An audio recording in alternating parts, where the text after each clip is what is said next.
Hello, everybody. I'm going to take a look at Saturday's games, talk a little bit about the players, the coaches, the quarterbacks, and going forward. Well, Minnesota took off on Cincinnati yesterday. Looked like Cincinnati was dead, but they fought themselves back and won the game by 3 in overtime. For a lot of people, that was a push. For some people, they were able to get 2.5, and they actually covered that number.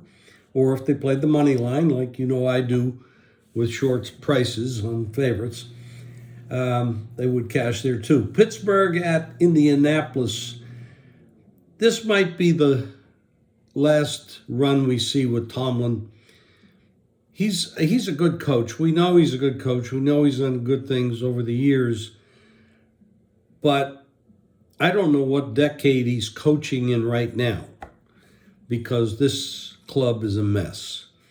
The quarterbacks are a mess. The play calling's a mess. The schemes are a mess. I can't believe that he still has the locker room in his side.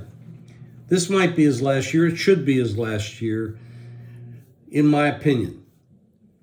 Nobody's going to deny what he knows about football, but the production isn't there. Then you have Denver and Detroit, and Detroit had been flagging it a little bit lately, and they came back with a big effort yesterday against Denver. Denver's third straight road game, tough spot for them. We know the head coach there is going to be there, and we know the quarterback's going to be there, and that is probably not a happy marriage. At least that doesn't look that way.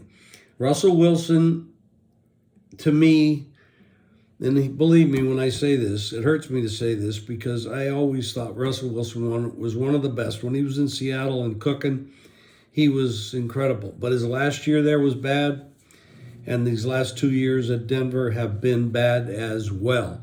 And it seems to me like he's fallen off the cliff, and his career is done, and they overpaid for him, and they really got stuck with a bad contract, like Cleveland did with Deshaun Watson. So that's your Saturday games. Now, we go on to Sunday, talk a little bit about what's happened on Sunday.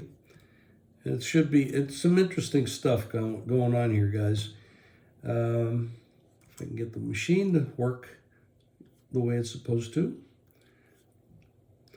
Okay, well, I'm not going to talk too much about the Falcons and Panthers. These are teams that shouldn't be around. The Buccaneers, I'm going to give credit to these quarterbacks. Baker Mayfield's playing pretty well.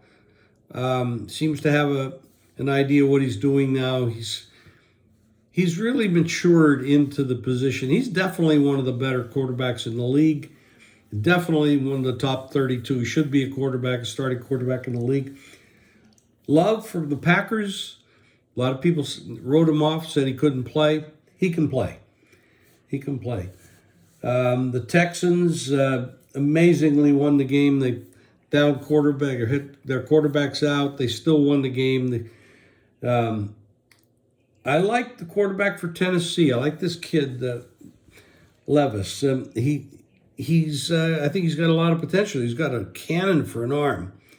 And of course, we go to the Jets. They're a mess. They're a mess. I don't know. Aaron Rodgers goes there without an offensive line. He might last one game. Miami, this is interesting. Miami is going to host Dallas, who's going to be playing, off the Eagles, off the Bills, then go to Miami. It's a tough spot, but Miami hasn't done well against good teams. And we got a little tweak with their wide receiver, Hill. Might be a little hurt with the ankle. It's going to be very interesting.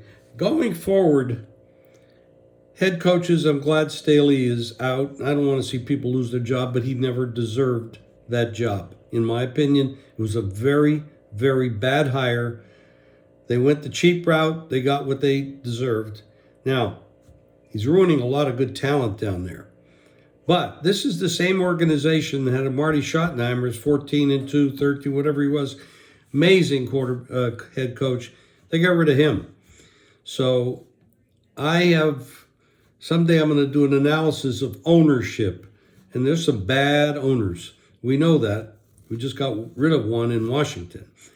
So they made a move. They got rid of him 2 years late. If he was ever to be hired, he should have been fired 2 years ago. Anyway, now what they do, they got a quarterback that's out for the year, very talented. Let's see what they do going forward. But if you get him out, Tomlin out, Rivera is going to be gone. The guy in Washington, the ownership in Washington's is gone also. It's going to be a real interesting change. This has been an off year for the NFL. A lot of teams don't really play NFL-style football. I know Tom Brady said it. There's others who are saying it. The quality is low. But some of these guys are developing. They have some potential. And they're probably going to be better initially than the kids coming out of college that they're going to draft high. So I'm looking at that. I think there's going to be some real interesting choices made next year. And you have to remember this. It's hard to find coaches. It's hard to find offensive coordinators, defensive coordinators. It's hard to find quarterbacks that can play at this level. It's hard to find anything that's going to work well at this level. And that's true in any business. Every time you hire someone, whether it's sales manager, accounting manager, whatever, it's hard to find people that are going to perform at the level you expect or need. And it's the truth in the NFL, of course, like anything else. So it's going to be a real interesting offseason. I'm going to recap all the Sunday games when they're over. And we'll talk to you soon, a couple days.